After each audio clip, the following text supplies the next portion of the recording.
Hi guys, welcome back. ನಾನು ಸಂಧ್ಯಾ, ನಿಮಗೆಲ್ಲ ಈ ಟ್ರಾವೆಲ್ ಚಾನಲ್ಗೆ ಸ್ವಾಗತ. ಇವತ್ತು ನಾನು ಬಂದಿದ್ದೀನಿ ಬೆಂಗಳೂರಿಂದ ಒಂದು ಕ್ವಿಕ್ ಗೆಟವೇಗೆ. ನಾನಿದ್ದೀನಿ ದೊಡ್ಡಬಳ್ಳಾಪುರ ಹತ್ರ ಇರೋ ಒಂದು ಅಮೇಝಿಂಗ್ ಹಿಡನ್ ಟ್ರೆಕ್ಕಿಂಗ್ ಸ್ಪಾಟ್ ಅಂತ ಹೇಳ್ಬೋದು. ಇದು ಬೆಂಗಳೂರಿಂದ ಬರೀ 70 ಕಿಲೋಮೀಟರ್ಸ್ ದೂರ ಅಷ್ಟೇ ಇದೆ. 1.5 hour ಸಾಕು. ಸೊ ನೀವು ವೀಕೆಂಡ್ಗೆ ಏನಾದರೂ ಪ್ಲ್ಯಾನ್ ಮಾಡೋದಾದರೆ ಇದು ಪರ್ಫೆಕ್ಟ್ ಪ್ಲೇಸ್ ಆಗಿದೆ. ನಿಮಗೆಲ್ಲ ಹುಲ್ಕುಡಿ ಟ್ರೆಕ್ಕಿಂಗ್ಗೆ ಸ್ವಾಗತ.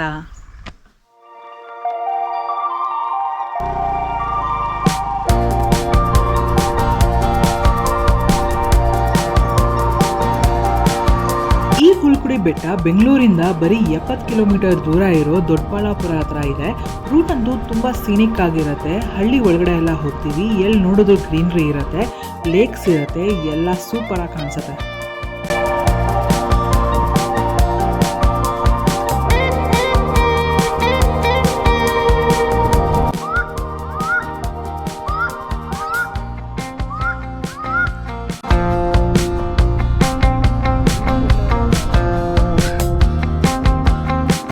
ಅಲ್ಲಿ ಕಾಣ್ತಾ ಇದೆಯಲ್ಲ, ಅದೇ ಬೆಟ್ಟಕ್ಕೆ ಹೋಗ್ತಾ ಇರೋದು. ಇನ್ನೇನು ಬೆಟ್ಟ ಹತ್ರ ರೀಚ್ ಆಗ್ತಿದ್ದಂಗೆ ಈ ಥರ ಗೋಪುರದ ಎಂಟ್ರೆನ್ಸ್ ಸಿಗುತ್ತೆ. ಸಿಕ್ಕಾಪಟ್ಟೆ ಪಾರ್ಕಿಂಗ್ ಸ್ಪೇಸ್ ಇದೆ. ನೀರು, ಸ್ನ್ಯಾಕ್ಸ್ ಏನಾದರೂ ಬೇಕಂದರೆ ಶಾಪ್ಸ್ ಕೂಡ ಇಲ್ಲಿದೆ.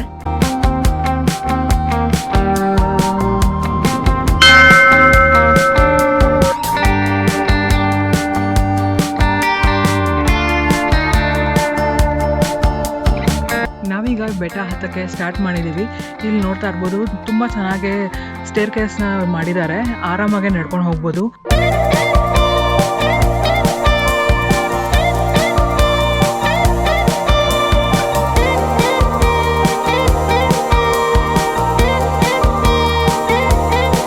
ಮೆಟ್ಲುಗಳೆಲ್ಲ ತುಂಬ ಚೆನ್ನಾಗಿದೆ, ನೀಟಾಗಿ ಕೊಡ್ದಿದ್ದಾರೆ, ಆರಾಮಾಗಿ ಬರ್ಬೋದು. ಈ ಥರ ಶೆಡ್ ಕೂಡ ಮಾಡಿದ್ದಾರೆ. ಅಲ್ಲಲ್ಲಿ ರೆಸ್ಟ್ ಮಾಡೋರು ಆರಾಮಾಗಿ ರೆಸ್ಟ್ ಮಾಡ್ಕೊಂಡು ಬರ್ಬೋದು. ಹಾಗೆ ತಂಪಾದ ಗಾಳಿ ಕೂಡ ಬೀಸ್ತಾ ಇರುತ್ತೆ, ಸಖತ್ತಾಗಿದೆ.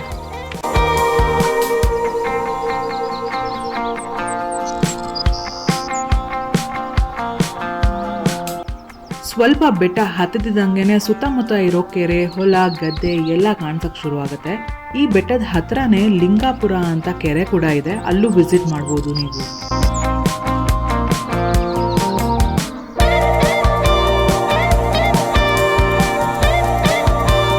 ಬೆಟ್ಟ ಹತ್ತುತ್ತಾ ಇರ್ಬೇಕಾದ್ರೆ ಸಿಗೋ ಮೊದಲನೇ ಗುಡಿ ಇದು.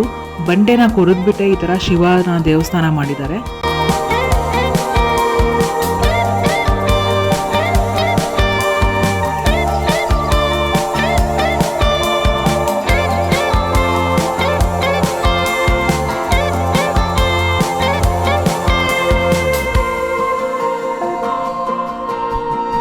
ನನಗೆ ಈ ವ್ಯೂನ ನೋಡಿದ್ರೆ ಹಂಪಿನಲ್ಲಿ ಕಿಷ್ಕಿಂಧ ಅನ್ನೋ ಪ್ಲೇಸ್ ಇದೆ ಅಲ್ವಾ, ಆ ಥರ ಫೀಲ್ ಆಗ್ತಾ ಇದೆ. ಈ ಬೆಟ್ಟ ಗುಡ್ಡ ಬೋರ್ಡರ್ಸ್ ಎಲ್ಲ ಅದೇ ಥರನೇ ಇದೆ. ಹಾಗೆ ಇಲ್ಲೊಂದು ಲೇಕ್ ಕೂಡ ಇದೆ. ಇದನ್ನೆಲ್ಲ ನೋಡ್ತಾ ಇದ್ರೆ ಅದೇ ಫೀಲ್ ಇದೆ.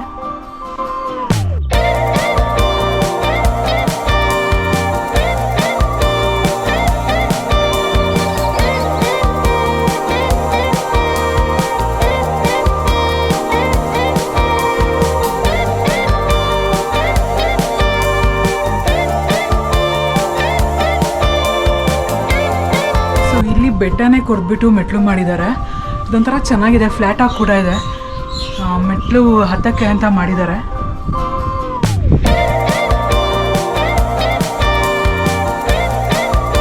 ರೈಲಿಂಗ್ಸ್ ಹಾಕಿರೋದಕ್ಕೆ ತುಂಬ ಗ್ರಿಪ್ ಆಗಿ ಆರಾಮಾಗಿ ನಡ್ಕೊಂಡು ಹೋಗ್ಬೋದು.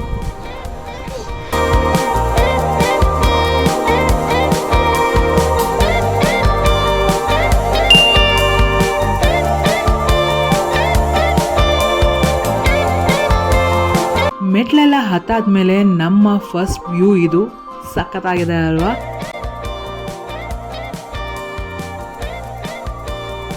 ಇಲ್ಲಿ ಒಂದು ಕಲ್ಯಾಣಿ ಕೂಡ ಇದೆ. ಭಕ್ತಾದಿಗಳೆಲ್ಲ ಇಲ್ಲಿ ಸ್ನಾನ ಮಾಡೋಕ್ಕೆ ಕೂಡ ಬರ್ತಾರೆ. ಸ್ನಾನ ಮಾಡಿ ಚೇಂಜ್ ಮಾಡೋಕ್ಕೆ ಕೂಡ ಇವರು ರೂಮ್ ಫೆಸಿಲಿಟಿನ ಮಾಡಿದ್ದಾರೆ ಇಲ್ಲಿ. ಈ ಬೆಟ್ಟನ ಚೋಳರು 11ರಿಂದ 13ನೇ ಶತಮಾನ ತನಕ ಕೋಟೆ ಥರ ಯೂಸ್ ಮಾಡ್ತಾ ಇದ್ರು. ಅದಕ್ಕೆ ಇಲ್ಲಿ ನೋಡ್ಬೋದು ಸಾಕಷ್ಟು ಕೋಟೆ ರೂಪದಲ್ಲಿ ನಿಮ್ಗೆ ಕಾಣಿಸುತ್ತೆ. ಹಾಗೆ ಇಲ್ಲಿ ವಾಚ್ ಟವರ್ ಕೂಡ ಇದೆ.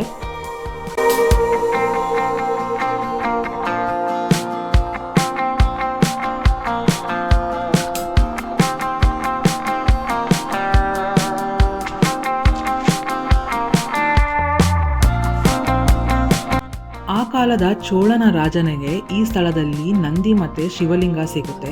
ಅದನ್ನ ಅವರು ದೇವಸ್ಥಾನ ತರ ಕಟ್ಟಿಸ್ತಾರೆ.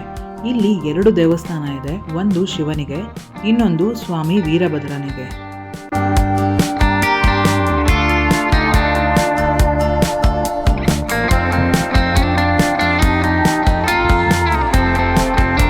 ಇದು ಉಳುಕುಡಿ ವೀರಭದ್ರ ಸ್ವಾಮಿ ಅಂತ ಬೆಟ್ಟ. ಇದು ಈ ಸುತ್ತಮುತ್ತ ಗ್ರಾಮಸ್ಥರಿಗೆ ತುಂಬ ಪವರ್ಫುಲ್ ದೇವರಿದು ವೀರಭದ್ರ. ಇಲ್ಲಿ ಯಾವುದೇ ಥರ ಅಂಟು ಮುಂಟು ಗಾಳಿ ಗಿಳಿಗಳು ಯಾವುದೇ ಥರ ತೊಂದರೆ ಇಲ್ದಂಗೆ ಮೇಲ್ಗಡೆ ಹೋಗ್ಬೇಕು. ಇಲ್ಲಿ ಏನಾರು ಅಂಟು ಮುಂಟು ಆಯ್ತು ಈ ಜೇನುಳ ಆಗಲಿ ಮತ್ತೊಂದು ಮೇಲ್ಗಡೆ ಎತ್ತಕ್ಕೆ ಬಿಡೋದಿಲ್ಲ. ತುಂಬ ಪವರ್ಫುಲ್ ದೇವರು, ತುಂಬ ಗುಹೆ ಒಳಗಿದೆ. ಎಂಥವ್ರು ಎಂಥ ಕೋಟ್ಯಾಧಿಪತಿಗಳು ತಗ್ಗಿ ಬಗ್ಗಿ ಆ ಯಪ್ಪನ ಕ್ಷೇತ್ರಕ್ಕೆ ಬರಬೇಕು ಇಲ್ಲಿ. ಹಂಗಾಗಿ ಪುರಾತನ ಕಾಲದಿಂದ ನಾವು ನಮ್ಮ ತಂದೆ ಕಾಲ ನಮ್ಮ ತಾತನ ಕಾಲದಿಂದನೂ ಇಲ್ಲಿಂದ ಎಲ್ಲ ಪಾತ್ರೆ ಎಲ್ಲ ಎತ್ಕೊಂಡು ಹೋಗಿ ಅಡುಗೆ ಎಲ್ಲ ಮಾಡಿದ್ದೀವಿ. ಈಗಲೂ ಬರ್ತಾ ಇದೀವಿ, ನಡ್ಸ್ಕೊಂಡು ಹೋಗ್ತಾ ಇದ್ದೀವಿ. ಅಯ್ಯಪ್ಪನ ಸೇವೆ ಎಲ್ಲರೂ ವರ್ಷ ಜಾತ್ರೆ ಮಾಡ್ತಾರೆ. ಹೇಗೆ ಅವರು ರಥಸಪ್ತಮಿ ದಿನ ಜಾತ್ರೆ ನಡೀತದೆ. ಇವರು ನಮ್ಮ ಅರ್ಚಕರು, ಇವರು ನಮ್ಮ ಅರ್ಚಕರು, ಇವರ ಕೈಲೇ ಕ್ಷೇತ್ರದಲ್ಲಿ ಈಗ ಜನವರಿಯಲ್ಲಿ ಜಾತ್ರೆ ನಡೆಯುತ್ತೆ. ಮತ್ತು ವಿಶೇಷ ದಿನಗಳಲ್ಲಿ ಅಂದರೆ ಕಾರ್ತಿಕ ದೀಪೋತ್ಸವ ಇರುತ್ತೆ. ಶ್ರಾವಣ ಮಾಸದಲ್ಲೆಲ್ಲ ವಿಶೇಷವಾಗಿ ಪೂಜೆಗಳು ನಡೀತಾ ಇರ್ತದೆ. ಮಂಗಳವಾರ, ಶುಕ್ರವಾರ ಮತ್ತು ಭಾನುವಾರ 3 ದಿವಸ ದೇವಸ್ಥಾನ ಓಪನ್ ಇರುತ್ತೆ. ವಿಶೇಷವಾಗಿ ರುದ್ರಾಭಿಷೇಕ, ಅನ್ನದಾಸೋಹ ಎಲ್ಲ ವ್ಯವಸ್ಥೆ ಇರುತ್ತೆ ಇಲ್ಲಿ. ಮತ್ತು ಇದು ವೀರಭದ್ರ ಸ್ವಾಮಿ ಬಂದು ಶಾಂತ ಸ್ವರೂಪ, ಎಲ್ಲ ಕಡೆ ಉಗ್ರ ರೂಪ ಇರುತ್ತಾನೆ.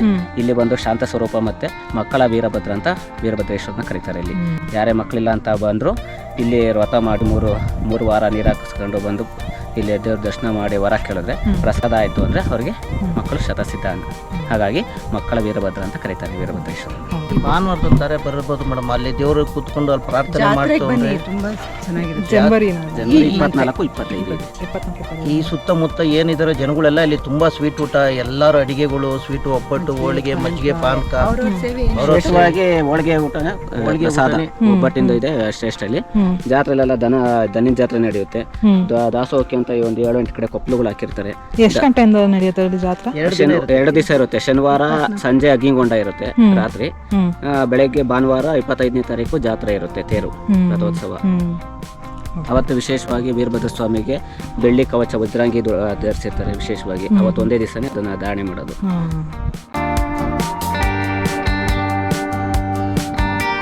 ಇಲ್ಲಿಂದ ವ್ಯೂ ಅಂತೂ ಸಿಕ್ಕಾಪಡೆ ಚೆನ್ನಾಗಿದೆ. 360 ವ್ಯೂ ಸಿಗುತ್ತೆ. ದೇವ್ರನ್ನ ನೋಡಿಕೊಂಡು ಆಮೇಲೆ ಇಲ್ಲಿ ಬಂದು ರಿಲ್ಯಾಕ್ಸ್ ಮಾಡ್ಬೋದು. ಜಸ್ಟ್ 1 ಸ್ಟೆಪ್ ಮೆಟ್ಲಿಂದ ಈ ಕಡೆ ಬಂದರೆ ನೋಡಿ ಈ ಥರ ಸಿಗುತ್ತೆ.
ಚೆನ್ನಾಗಿದೆ, ಎಷ್ಟು ಚೆನ್ನಾಗಿದೆ ನೋಡಿ ಈ ಲೇಕು.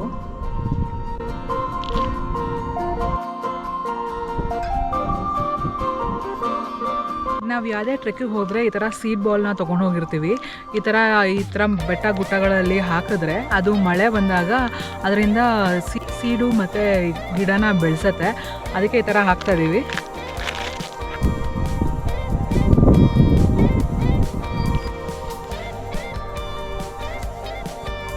ಸುಮ್ಮನೆ ಈ ಥರ ಹಾಕೋದಷ್ಟೇ. ನೀರು ಬಿದ್ದಾಗ ಇದು ಕರಗಿ ಅದರಲ್ಲಿ ಸಸಿ ಆಗುತ್ತೆ.